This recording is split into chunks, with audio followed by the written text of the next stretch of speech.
Hey, footy fans, time for a post-mortem of the NRL Grand Final with me, Footy Finn. So the final score was the Penrith Panthers 14 over the Melbourne Storm 6.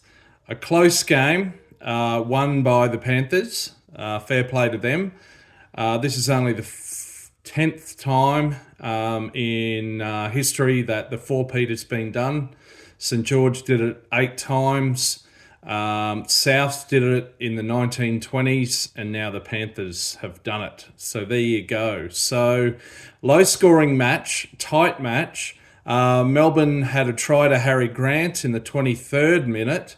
The Panthers had tries to Taruva in the 27th, Liam Martin in the 39th, right on half-time, and Olamotti in the 61st.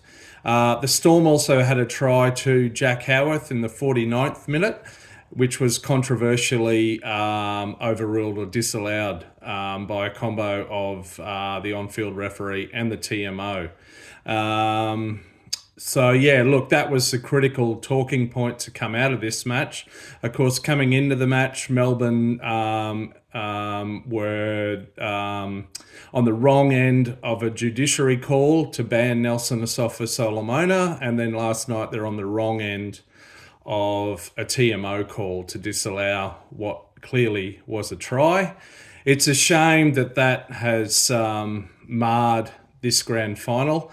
I'm not necessarily saying that if that try was rightly allowed in the 49th minute that Melbourne would definitely have won the game. But it would have brought the scores to either 10-all or 12-10 in favour of the Storm. And so you can only imagine, Melbourne Storm and their fans can only imagine what might have been if that was rightly allowed and if Nelson Asofa-Solomona was rightly allowed to play in the game. So it's some people are calling it a Sydney bias, a bit of favouritism for the Sydney-based team and for the feel-good story of the four-peat. But you be the judge of that. Anyway, look, in terms of stats, they overall favoured the Panthers. Melbourne Storm did very well to keep the scoreline as it was. Even Andrew Jones late in the first half in the commentary said the stats in terms of possession and completions were such for the Panthers that any other team would have conceded 3 or 4 tries by that stage. So 55% possession to the Panthers. Melbourne made 435 tackles to the Panthers 407. So basically 5 more sets of 6. Melbourne had to defend, and that took a toll. I'll come back to that later. Melbourne did make more errors, some of them from the young players who were playing their first grand final, not all of them, but that was a factor. Harry Grant made 59 tackles, so a sensational effort there for him. Also for the Storm, Ali Katoa was very, very good.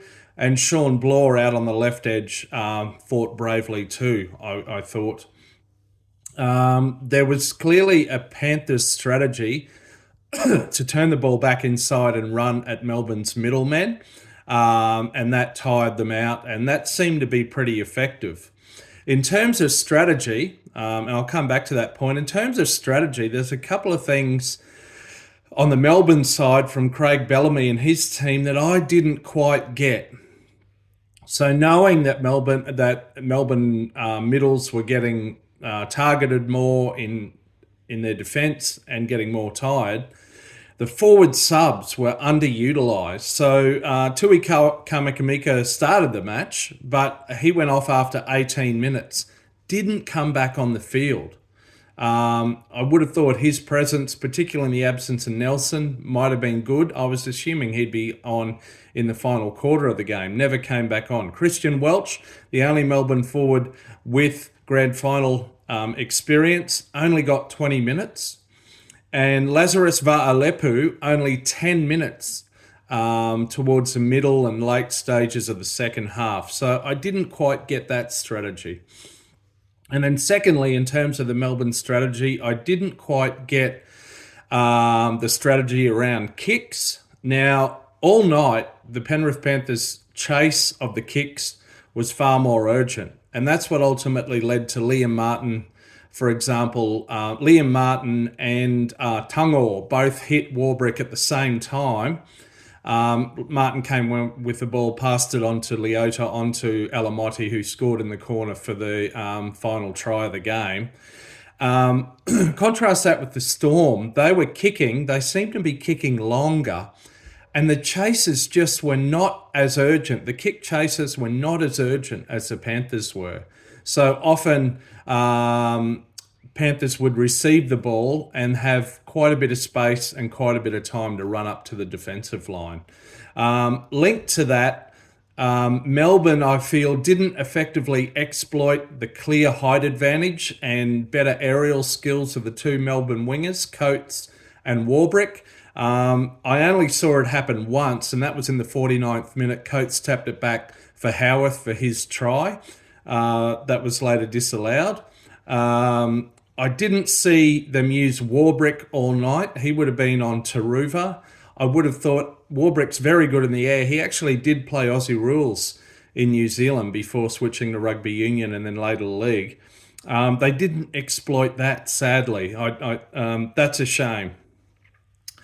And look, probably a key turning point in the match, apart from the Howarth disallowed try, this one also involved Howarth, the 21-year-old young man playing his first ever grand final. So in the second half, late in the game, in the late 60th, towards the 70th minute, Melbourne had multiple sets of six in the red zone attacking the Panthers line.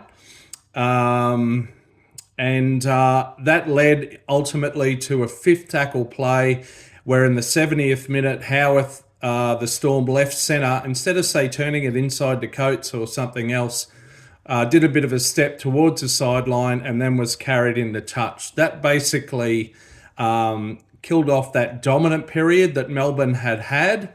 And they weren't able to convert all that pressure and possession into points. That was telling. That was, I think, for me, a turning point in the match, or where Melbourne could have turned the match and gained momentum.